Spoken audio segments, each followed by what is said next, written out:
저는 무슨 문명이라든지 아니면은 뭐 이제 스미소니언이라고 여기서 내셔널 지오그래픽처럼 그렇게 그러니까 뭐 국립공원 같은 데 있잖아요. 예를 들면 옐로스톤 그런 곳을 중점적으로 이제 촬영해가지고 보여주는 그런 프로가 있어요. 그런데 그 프로 중에서 이제 마야 문명을 열심히 다룬 프로가 있었는데 그거 보니까 아무래도 여기 이제 미국에서는 멕시코랑 가까우니까 가기가 쉬워요. 이집트 같은 데 가려면 되게 멀고 그렇잖아요. 그런데 이제 하여튼 그래서 이제 두 번은 저는 갔었거든요. 마야 문명 때문에. 처음에는 여기를 갔었어요. 여기가 굉장히 원시적으로 지어진 마야의 피라미드예요. 근데 여기서 이제 좀 약간 놀라웠었던 것은 이 사람들이 기원전이었는데 문자를 가지고 있었다는 것을 알 수가 있었어요. 그러니까 돌에다가 문자를 새겨놨더라고요. 그냥 좀 약간 이집트처럼 이제 그런 식이긴 한데 멕시코니까 좀 틀렸겠죠. 어쨌든 그리고 많이 그러고 또 놀란 거는 그 당시에 사람들이 역시 제사를 많이 지냈다 하는 생각을 했었어요. 여기 맨 꼭대기에 올라가니까 여기 이제 제단이 있더라고요. 거기에 막 거스름 같은 것도 있고 오래된 이 아래로 중심으로 해가지고도 또 이제 돌 가지고 여기저기 만들어 놓은 것들이 많아요. 좀 낮은 피라미드 같은 거 거기 쪽에도 전부 다들 제단이 있는데요. 뭐 자기들 나름대로 어떤 그 직급을 나눠서 하나씩 가질 수 있게끔 이제 해줬을 수도 있겠죠. 그리고 이제 두 번째로 여기 이제 가게 된 이 피라미드는 이쪽으로 가면은 사람들이 좀 더 많이 진화가 돼가지고 굉장히 멋진 풍경이 있는 곳에다가 바다가 쫙 보이는 곳에다가 피라미드를 만들어 놨어요. 그리고 굉장히 잘 닦아놨어요. 또 스페인에서 한번 쳐들어와가지고 여기를 더 잘 조성을 해가지고 공원처럼 아주 멋있게 해가지고 사람들이 가서 이제 어떤 문화 유적지도 즐기면서 식사도 하고 또 이제 해변에서 수영도 하고 뭐 그런 분위기로 만들어 놨거든요. 근데 이제 두 군데 다 이제 놀란 것은, 뭐냐면은, 이 사람들이 공포정치를 얼마나, 대단하게 했나를 알 수 있어요. 벽이 이렇게 쭉 있더라고요. 높지 않은 벽인데, 벽이 길게 이렇게 피라미드를 중심으로 있는, 그러니까 중심으로 벽을 아주 길게 쌓아놓은 것이 있어요. 근데 거기에 그림을 그려놓은 거예요. 그러니까 이제, 어떻게 그려놨냐면은 전부 다 해골을 그려놨어요. 그러니까 섬찟하잖아요. 그 긴 벽을 해골을 다 그려놓은 거예요. 그러니까 안 그래도 제사 지내는 어떤 그런 그스름 같은 게 온통 있는 곳이 많은데다가 또 이제 벽에는 해골을 막 쭉 그려놓으니까 야, 이 사람들이 정말 이제 그 선량한 사람들에게 공포를 심으면서 자기들이 원하는 대로 만들기 위해서 이런 아주 잔인한 사람들이었구나 하는 것을 좀 저는 많이 느꼈어요, 거기서. 그래서 좀 숨짓하기도 하고 그랬죠. 그러고, 이제 왜 저렇게, 멕시코 사람들이 지금 현재도 저렇게 가난한가 하는 생각을 했었어요. 그림들을 보면 많이 느껴지거든요. 그러니까, 그래도 로마라든지 이런 데 가면은 그림 자체가 사랑을 표현하는 게 많잖아요. 그리고 아름다움을 표현하고. 그런데 이런 데서는 공포를 표현하는 겁니다. 그러니까 그 차이가 엄청난 거예요. 그래서 이제 유럽의 로마를 중심으로 이제 그 문명이 이렇게 서양으로 넘어오잖아요. 어쨌든 사랑이라는 게 넘어왔기 때문에 저는 지금 현재 아주 선진화된 유럽의 문명이 있다 그렇게 생각을 하거든요. 근데 이제 우리나라가 지금 현재 주로 사용하는 정치의 기법은 공포다 하는 생각을 하게 돼요. 근데 오히려 조선시대에는 공포에 대해서 너무 둔감해가지고 전쟁 준비도 안 해놓고 그랬다고 하더라고요. 그런데 그래가지고 이제 사실은 율곡이 일본에 갔다 와가지고 10만 양병설을 얘기했었죠. 근데 준비 안 하고 있다가 일본한테 이제 완전히 전쟁으로 완전 나라를 뺏길 뻔할 정도로 위험에 처했었는데 우리의 영웅 이순신 장군이 그 몇 채 안 되는 배를 가지고 왜구들을 다 무찌르면서 임진왜란에서 승리를 거둘 수가 있었죠. 그런 나라인데 지금 현재 이렇게 남북이 갈려 있는데 계속 공포 정치를 일삼더니 그것이 이제 효력이 떨어지니까 드디어 또 다른 공포를 조성하는 이런 정치의 행태가 참으로 후진하고 참담하다, 그런 생각이 들어요. 그래서 남녀를 가지고 또 이렇게 전쟁을 만드는, 그러니까 먼저 일베를 가지고 자한당에서 시작을 했잖아요. 근데 워마드를 이용하는 쪽이 민주당인지, 지금 현재 그 페미 정당이라고 해가지고 우리나라 민주당을 대통령 뽑힐 때도 페미니스트 대통령이다 이렇게 해가지고 대통령이 뽑혔잖아요. 그래서 그런지 이제 여자 20대한테는 60% 이상의 지지가 나오고 남자 20대한테는 20%대의 지지율이 되는 이런 어마어마한 간격을 벌려놓은 거죠. 그리고 이제 청와대 안에서 일하는 사람들도 굉장히 그쪽 계통의 사람들이 많은 거예요. 그래서 공평하지가 못한 방향으로 계속 흘러가고 있고, 결국은 일베 대 워마드로 싸움을 붙이는 양상인가 하는 그런 생각을 하면서 이 공포의 새로운 도가니로 몰아넣고 있는 이 후진한 정치 집단이 정말 너무너무 급정스럽다는 겁니다. 그러니까 이 집단들이 이렇게 싸우니까 도대체가 민생 법안이 해결이 안 되는 거죠. 자기들의 이익을 갖고 가기 위해서 정치적인 어떤 그런 노림수로 인해서 그 싸움으로 발목을 걸면서 민생 법안을 계속 해결을 안 시키는 그런 기법을 지금까지 계속 써왔는데, 지금 이 순간에도 그러고 있다는 겁니다. 연말까지 민생 법안을 해결하려고 하고 있는 중에 제일 중요한 게 유치원 3법이랑 그 다음에 위험에 외조하잖아요. 예. 이것은 지금까지 끌다가 더울 때부터 시작해가지고 연말까지 끌면서 서로 간에 발목을 잡고 있는 거죠.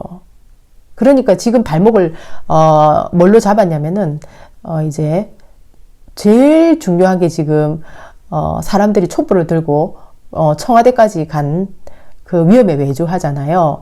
이 외주화가 해결돼야 된다 해가지고 사람들이 그렇게 분노를 했는데, 민주당에서는 촛불 대통령이라고 했기 때문에 당연히 또 약속을 지켜야죠. 비정규직을 완전히 없애겠다고 약속을 했었잖아요. 그랬는데 지금 2년 동안에 해결을 못했으니까 해결을 해야 되는데, 이제 그 조국 감찰단, 조국이 이끄는 저 감찰단에 이제 문제가 터진 겁니다. 김태우라는 사람이 나가면서 자한당에 가서 폭발을 한 거잖아요. 폭탄을 던진 거죠. 그러니까 이 김태우 문건이 터졌을 때, 감찰반 사건이 터지자마자 이제 박찬종 의원이 얘기했었거든요. 조국은 그 사퇴해야 된다. 대통령에게 누가 되고 앞으로 계속 일이 더 커질 것이다. 이 얘기를 언제 했냐면은 감찰반 사건이 터지자마자 얘기했었어요. 터지자마자.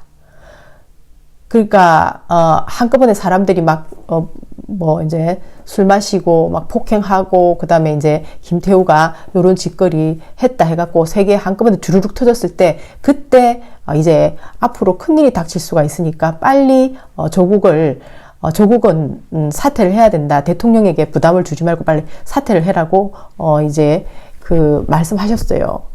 박찬종 의원께서. 저는 그분 말씀을 좀 귀담아 듣거든요. 항상 시간이 지나면은 그분 얘기가 맞고, 또 나도 그분하고 그 생각이 거의 비슷하다 보니까 그분하고 생각이 거의 흡사해요. 그러다 보니까 항상 그 이제 저런 일이 올 텐데 빨리 안 하고, 그래도 이제 옛날부터 정치를 하면서 항상 중심을 잡는 얘기를 했죠. 자든 우든. 그랬는데 그 말을 안 듣고 비를 맞으면서 가겠다 하더니 지금 이제 완전히 이렇게 청와대까지 지금 압수수색 들어간 겁니다. 그러면은 이걸로 이제 뭘로 끌고 가겠어요? 결국은 민생 법안을 표류하는 거죠. 예. 이게 이렇게 되지 않기 위해서, 이게 만약에 그때 그 당시에 일이 터지자마자 조국이라는 사람이 박찬종 의원 말대로 사표를 냈었다면은 지금 이 법안은 이렇게 표를 안 했을 거라고요. 결국은 자기들 정치 욕심 때문에 싸우다가 이렇게 표류를 한 겁니다. 유치원 3법도 마찬가지죠. 투명하게 하자고 한 건데 투명하게 하느냐 안 하느냐 가지고 지금 또 싸움을 걸어가지고 자기들이 정치적인 어떤 이득을 가져가기 위해서 이제 이런 민생들을 민생의 삶을 볼모로 잡고 이것들이 요런 짓을 하고 있는 겁니다. 청와대에서 국회의원들이 300명이 들어가지고 야 세상에 정말로 한심하기 짝이 없어요. 그러니까 지금 공포정치를 이렇게 하고 있던 옛날에 그 기원전에 멕시코의 마야하고 지금 우리나라의 2018년도가 하는 이 행태하고 도대체 뭐가 틀린지 모르겠어요. 예. 선진국들의 예를 보지도 않아요. 예. 선진국들은 공포정치를 합니까? 서로 간에 잘하자는 쪽으로 나가잖아요. 그래갖고 안 되면은 한쪽에서 이제 쫓기 있고 시위를 해가지고 해결을 해내는 거죠. 사람들이 항상 깨어 있으니까 그게 가능한 거죠. 근데 지금도 워마드니 일베니 해가지고 서로 간에 싸움 붙여가지고 지금 그러고 있죠. 민생 법안을 가지고 통과시킬 생각은 안 하고 저거들끼리 그 안에서 힘겨루기를 하고 있어요.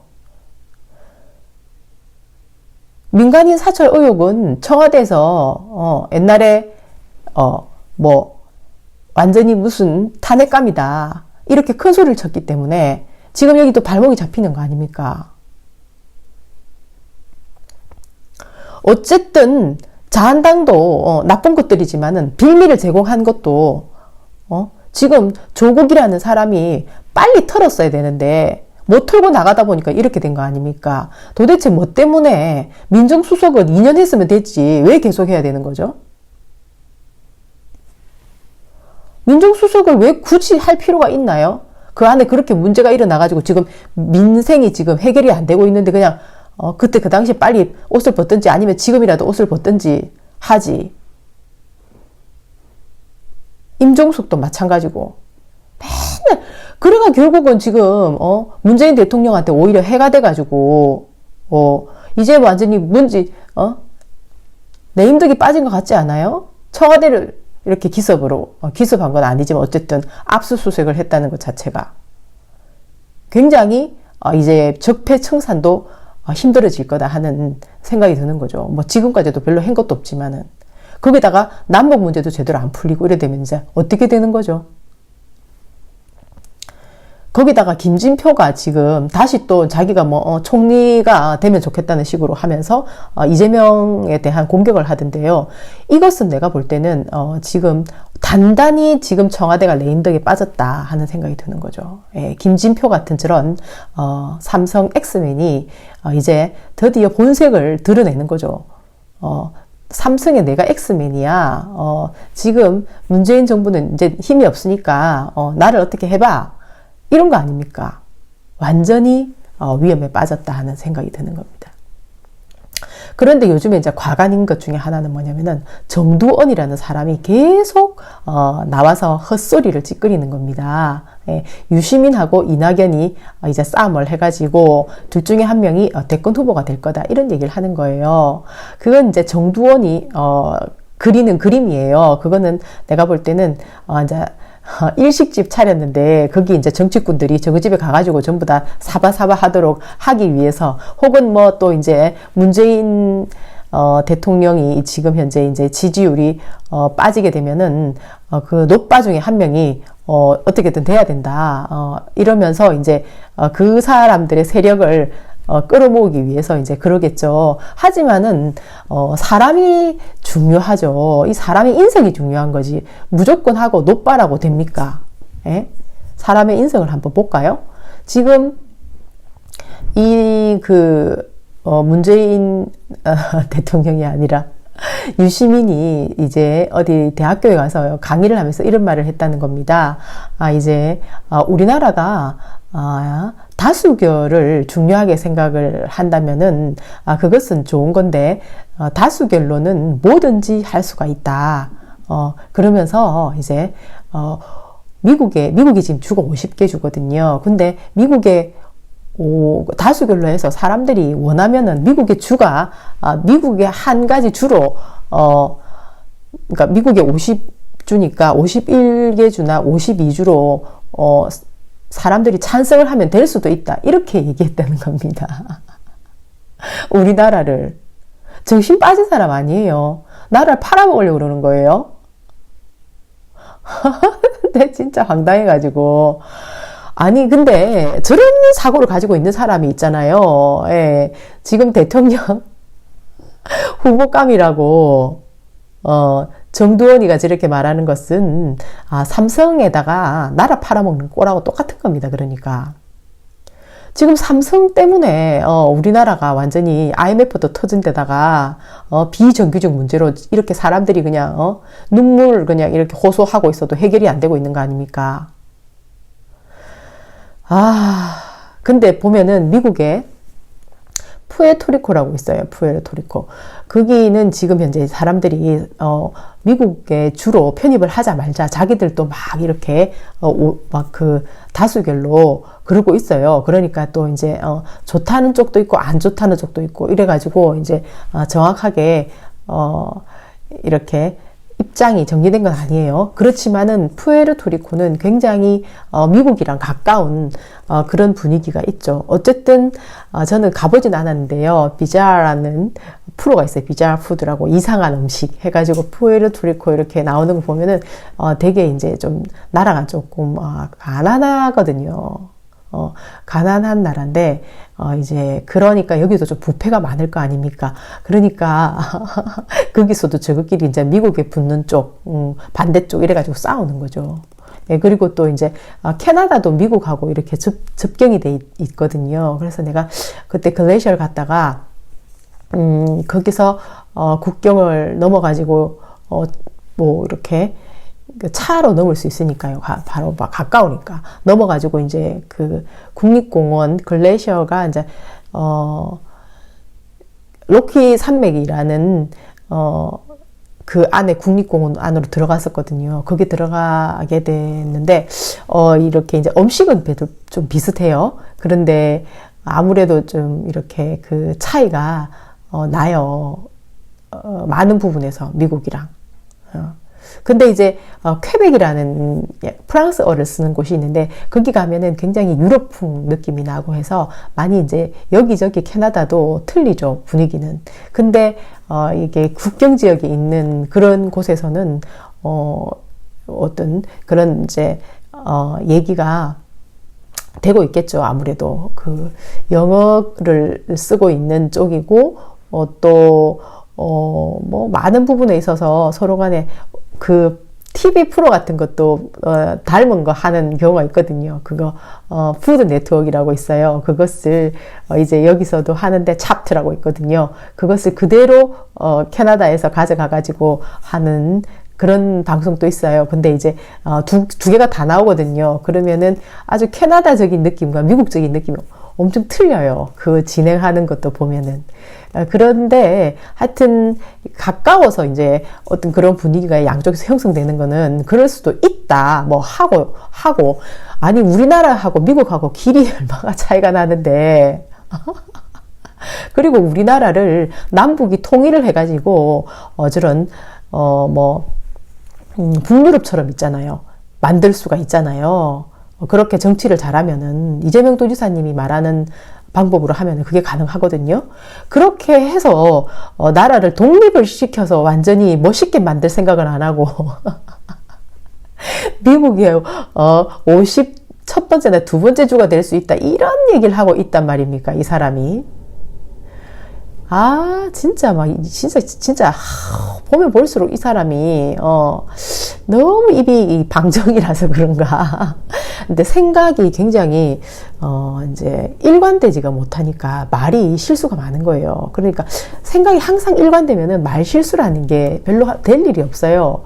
늘 똑같은 생각을 말을 뱉기 때문에. 근데 이제 좀 이렇게 그 삶을 아주 그 기회주의적으로 자기에게 유리한 쪽으로 사는 이런 얍삽하고 야비한 사람들은 말이 그때그때 틀릴 수밖에 없잖아요.